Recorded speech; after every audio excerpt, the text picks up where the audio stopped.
여러분, 혹시 이런 생각 해보신 적 있으신가요? 아, 이제 나이도 들었는데 어디 나를 써줄 곳이 있을까? 혹은 연금만으로는 생활이 좀 빠듯한데 남은 시간 동안 보람있게 일할 곳이 없을까? 네, 맞아요. 많은 어르신들이 은퇴 후에도 활기차고 의미 있는 삶을 살기 위해 새로운 일자리를 찾고 계십니다. 예전에는 노년기의 일자리라고 하면 단순하고 힘든 일만 떠올리기 쉬웠지만 이제는 시대가 완전히 달라졌습니다. 특히 2025년은 우리 사회가 초고령 사회로 진입하는 중요한 해인 만큼 정부와 지방자치단체가 시니어 일자리에 그 어느 때보다 큰 관심을 기울이고 있습니다.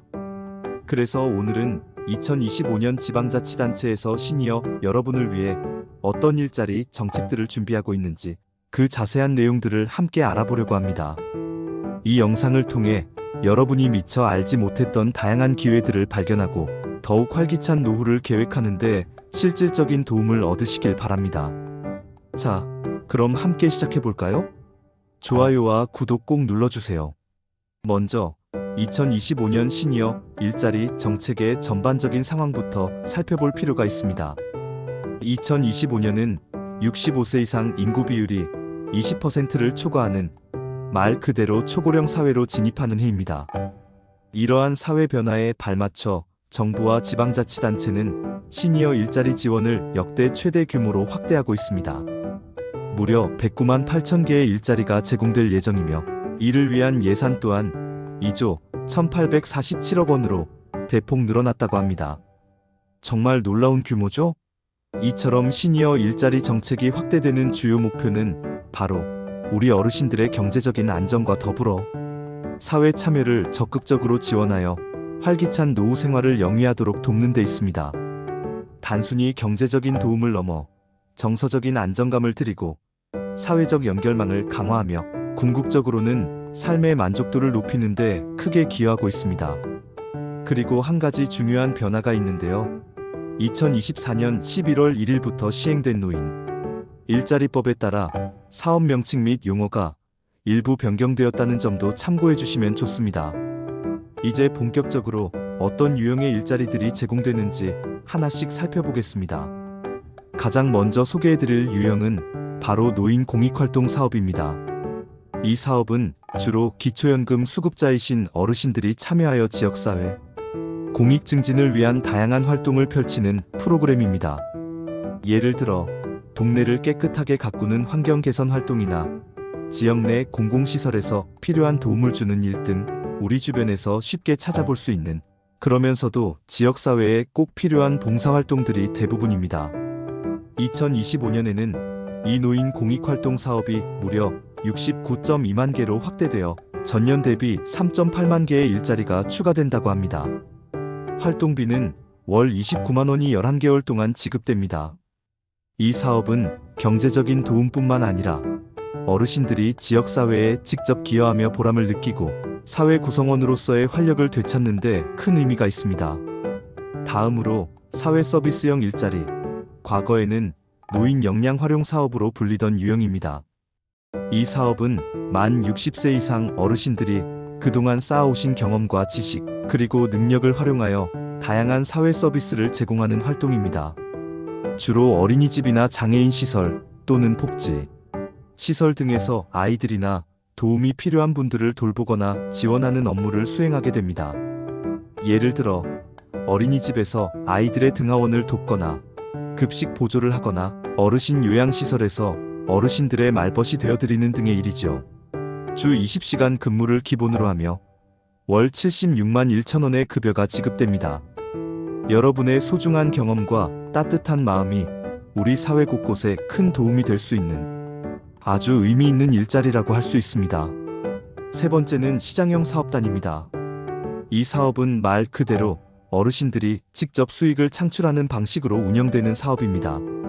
시니어 카페를 운영하거나 도시락을 배달하거나 세탁 서비스를 제공하는 등 다양한 형태로 이루어지죠. 예를 들어 어르신들이 직접 바리스타가 되어 지역 주민들에게 맛있는 커피를 제공하는 시니어 카페는 이미 많은 곳에서 사랑받고 있습니다. 또한 직접 만든 반찬이나 도시락을 배달하거나 간단한 수선 또는 세탁 서비스를 제공하는 사업단도 활발하게 운영되고 있습니다. 이 사업은 어르신들의 자립심을 높이고 창의적인 아이디어를 사업화하여 실질적인 소득을 올릴 수 있는 기회를 제공한다는 점에서 매우 긍정적입니다. 여러분의 숨겨진 재능과 아이디어를 펼칠 수 있는 좋은 기회가 될 수 있습니다. 네 번째 유형은 취업 알선형, 그리고 시니어 인턴십을 포함하는 사업입니다. 이 프로그램은 만 60세 이상 시니어 여러분의 재취업을 적극적으로 지원하는 데 중점을 둡니다. 그동안 쌓아오신 경륜과 전문성을 다시 사회에서 발휘할 수 있도록 돕는 아주 중요한 일자리 연결 프로그램이라고 할 수 있습니다. 고령자 친화기업이나 비영리단체, 그리고 사회적 기업 등 다양한 분야에서 인턴십 형태로 일할 기회를 제공하며 기업에는 어르신 고용에 대한 인건비를 지원하여 더 많은 시니어 채용을 유도하고 있습니다. 경비, 청소, 사무보조, 요양보조 등 실무 중심의 다양한 일자리가 제공되며 최소 3개월 이상 근무해야 합니다. 특히 인턴십을 통해 정규직으로 전환될 경우에는 추가 지원금까지 제공된다고 하니 안정적인 일자리를 찾는 분들께는 더할 나위 없이 좋은 기회가 될 수 있습니다. 주 15시간 이상 근무를 조건으로 하며 기업과 인턴 간 협의를 통해 파트타임 근무도 가능하다고 하니 자신의 상황에 맞춰 유연하게 근무할 수 있다는 장점도 있습니다. 마지막으로 지역사회 투자형이라는 새로운 유형도 있습니다. 이 사업은 지역사회의 다양한 문제들을 해결할 수 있는 창의적인 아이디어를 사업화하도록 지원하는 것입니다. 예를 들어 환경 문제 해결을 위한 재활용 사업이나 지역 특산물을 활용한 소득, 창출 사업 등 지역의 강점과 필요를 연결하여 새로운 가치를 창출하는 데 중점을 둡니다. 어르신들의 지혜와 경험이 지역사회의 지속 가능한 발전에 기여할 수 있는 모델이라고 할 수 있습니다.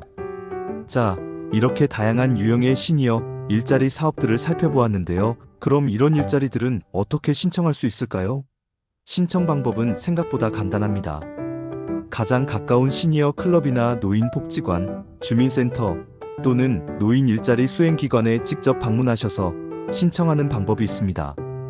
요즘은 온라인으로도 편리하게 신청할 수 있는데요. 노인 일자리 여기라는 홈페이지, 그리고 복지로 정부24 웹사이트를 통해서도 신청이 가능합니다. 다만 각 수행기관별로 모집 기간이 다를 수 있으니 꼭 해당 기관에 미리 확인해 보시는 것이 중요합니다. 참여 자격에 대해서도 궁금하실 텐데요. 일반적으로는 만 65세 이상 어르신들이 참여하실 수 있지만 일부 사업은 만 60세 이상부터 참여가 가능한 경우도 있습니다. 특히 노인 공익활동 사업은 기초연금 수급자이신 분들이 주요 대상이 됩니다. 각 유형별로 상세한 참여 기준과 제외 대상이 있을 수 있으니 관심 있는 사업을 찾으셨다면 반드시 해당 기관에 문의하여 정확한 자격 요건을 확인하시는 것이 중요합니다. 여기서 한 가지 더 주목해야 할 점은 바로 지방자치단체별 정책의 차이입니다. 각 지방자치단체는 지역의 특성과 어르신들의 고유한 요구를 반영하여 다양한 지원 사항을 제공하고 있습니다. 같은 노인 일자리 사업이라도 지역에 따라 세부적인 내용이나 추가적인 혜택이 다를 수 있다는 이야기죠. 예를 들어 어떤 지자체는 노인 일자리 참여 어르신들을 위한 연계 프로그램을 운영하여 사회적 활동을 더욱 증대시키거나 추가적인 금융 지원을 제공하기도 합니다. 인천시의 사례를 보면 어르신 일자리 창출에 우수한 기업이나 기관을 공모하여 선정하고 인증서나 인증패 수여는 물론 인센티브까지 제공하여 더 많은 기업이 시니어 고용에 참여하도록 유도하고 있습니다. 이처럼 지자체마다 노력하는 방식은 조금씩 다르지만 모두가 어르신들의 더 나은 일자리 환경을 조성하기 위해 최선을 다하고 있다는 것을 알 수 있습니다. 몇 가지 유의사항도 말씀드릴게요.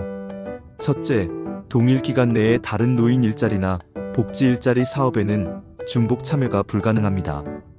둘째, 만약 지자체에서 제공하는 다른 복지 프로그램, 예를 들어 건강센터 이용이나 교육과정 등과 참여하시려는 노인 일자리 활동 시간이 겹칠 경우에는 조율이 필요할 수 있습니다.